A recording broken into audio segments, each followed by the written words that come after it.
Just under a week ago, Tammy Kinzel and Cynthia Ross rescued a pigeon that was caught on telephone wires. Ooh, yeah. Look at that. The following day, the bird's damaged leg was amputated. Now Tammy has managed to find the perfect person to foster the pigeon as it recovers. AHS staff member Sheila Lampert not only knows her birds, she especially loves pigeons. When I was married clear back many, many years ago, my ex-husband was in construction work, and he would bring home these baby pigeons for me to feed. And that was probably the start of my love of birds. Their personalities, they're beautiful little creatures, especially the pigeons. Not many people like pigeons, but I do, so they're beautiful birds. The key to the bird's survival is how well it can manage on just one leg. Our goal is to be able to make sure that he's able to fly and that he's able to land with just the one leg. Our problem is trying to figure out if he's going to be able to survive in the wild with one leg. Our maintenance department did put a low perch in the cage for him.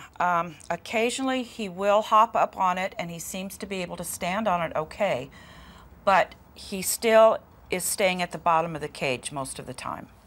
Pigeons in the wild, I would say, they have to perch in trees, and wherever they land, they're going to have to perch.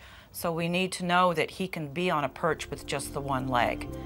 And at this point, I'm not convinced of that.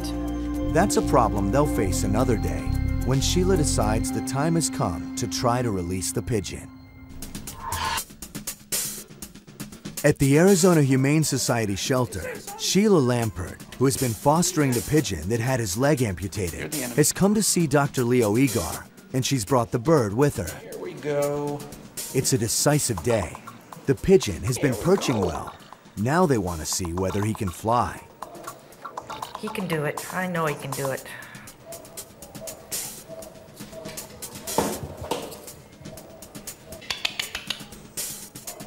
Come on, Lefty, show him how you can fly. That was a pretty good controlled descent, but the ultimate question is, what kind of takeoff are we going to have? Yeah. That would be a very successful flight test. Yay! That would be an incredibly successful flight test. I think he did wonderful. When I had him in my home, I was really concerned because I didn't have a safe place to be able to test him to see if he was going to be able to fly. So today, yes, that just made my day. He did perfect.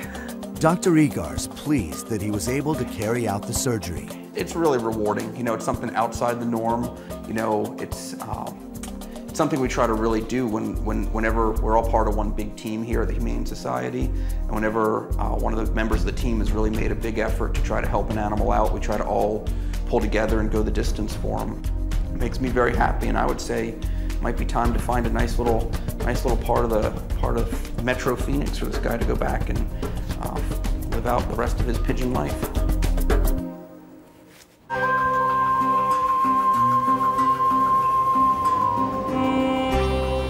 Next day, and emergency animal medical technician Tammy Kinzel, who is so determined to save the pigeon, gets the pleasure of releasing him. You ready to get back out there? I'm pretty excited to see that this day has come and we're able to let him go back out in the wild. We just needed to, put a little bit of extra effort in this particular rescue, I think, just because with this little guy, he may be just another pigeon to a lot of people, but to me and many other people who work at the Humane Society, he's another living creature that deserves that same, respect and right to be saved and rescued just like any other domestic pet, so. Come on. Okay. Oh, he's so excited. I think he's excited to get going out there, and he's heard all the other birds and he's just ready to go. But he looks really good. He's definitely a lot healthier than when we first got him, so I think he's definitely ready to get out there. Go on, see what you do. Get out there. Come on.